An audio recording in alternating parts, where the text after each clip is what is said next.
So அனைவருக்கும் வணக்கம் மக்களே. இங்கே வந்து பார்த்திங்களா, தென்னையில் வந்து கரையான் வந்து புத்து வந்து வச்சுருக்கு.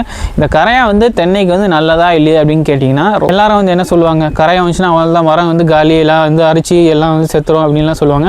ஆனால் நான் சொல்கிறேன், ஒரு வகையில் அது வந்து நல்லதுங்க. ஸோ முதல்ல வந்து என்ன தெரிஞ்சுக்கணும் பார்த்தீங்கன்னா, கரையான் வந்து மரத்தை வந்து அழிக்கலை, அதுக்கு தேவையான சாப்பாடு தான் பார்த்திங்கன்னா இந்த மரமாக வந்து மாறிடுச்சு. அதே மாதிரி விவசாயத்தில் எல்லா பூச்சிகளும் வந்து பார்த்திங்கன்னா அதுக்கு தேவையான உணவு தான் பார்த்திங்கன்னா நம்ம வந்து கல்டிவேட் பண்ணுறோம். அதனால் வந்து பயிரை வந்து தாக்குது. அப்போ நம்ம வந்து ஃபஸ்ட்டு என்ன பண்ணணும், இந்த வரப்பு பயிர்னு ஒரு கான்செப்ட் வந்து சொல்லுவாங்க இல்லையா, அதுக்கு தேவையான உணவை வரப்புலேயே கொடுத்துட்டோம்னா அதை சாப்பிட்டுட்டு அங்கேயே வந்து இருந்துடும். இப்போ அதே மாதிரி தான் தென்னைக்கு இந்த கரையானை நம்ம வந்து பண்ண போகிறோம். கரையான் என்னடா சாப்பிடுவோம், அதுக்கு வந்து எப்போ வந்து பண்ணுவோம் அப்படின்னு கேட்டிங்கன்னா, ஒன்றும் இல்லைங்க, தென்னை இருக்குது இல்லைங்களா, அதை வந்து சுற்றி ஒரு 3 அடிக்கு வட்டைப்பாத்தி வந்து எடுக்கிறீங்க.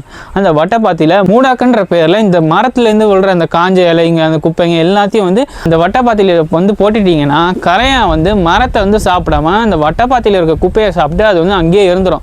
அதே மாதிரி அது வந்து புத்து கட்டும் இல்லையா, 1 அடி 2 அடிக்கு வந்து நல்லா அதோட புத்து வந்து கட்டும். அதை வந்து மண்ணு கீழே கட்டும்போது மழை காலத்தில் தண்ணி வந்து அந்த புத்துக்குள்ளே போய் நின்றுடும். அதே மாதிரி தென்னைக்கு தேவையான தண்ணி வந்து பார்த்திங்கன்னா கீழே இருந்து அது மரம் பாட்டு எடுத்துக்கிட்டே இருக்கும். அதே மாதிரி மரமும் வந்து எதுவுமே ஆகாது, நல்லா வளரும். அதே மாதிரி கரையானுக்கும் சாப்பாடு கிடச்சிச்சு, மரத்தை வந்து தாக்காது. ஸோ இப்படி தான் நம்ம வந்து ஃபஸ்ட்டு சிம்பிளாக வந்து பண்ணணும். ஆனால் நிறைய பேர் இப்போ வட்டைப்பாத்தி எடுக்காமல் எல்லாம் அப்படியே பண்ணுறதுனால குப்பை போடாமல் உப்பு வந்து போட ஆரம்பிச்சிட்டிங்க. ஸோ அதுக்கு சாப்பாடு இல்லை, ஆனால் மரத்தை வந்து அழிக்குது. ஸோ இனிமேல் மூடாக்கன்ற பேரில் இந்த குப்பைகளை நீங்கள் வந்து போட்டிங்கன்னா கரையான் வந்து சாப்பிட்டு அங்கேயே வந்து நின்றோம்.